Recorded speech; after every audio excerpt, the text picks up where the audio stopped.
په کور کې د تراوېح او اختر لمونځ په اړه د سعودي عربستان فتوا. د سعودي عربستان لوی مفتي وایي که د کورونو وایروس د خپرېدو پر مهال د محدودیت له کبله خلک په جومات کې د تراوېح لمونځ نشي ادا کولی، باید په خپلو کورونو کې یې ادا کړي.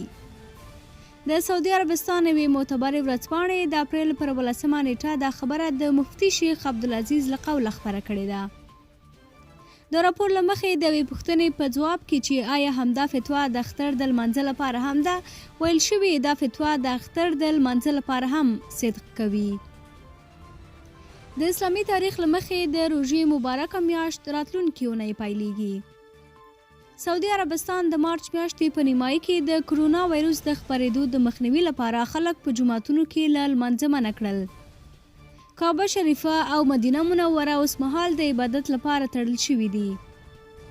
په سعودي عربستان کې هم تر دې دمه د کورونو وایروس زرګونه مثبتې پیښې ثبت شوي او لسګونه تنه ترې مړه شوي دي. لا ډېر نور معلومات د خبریال پر بېلابېلو پتو وڅارئ.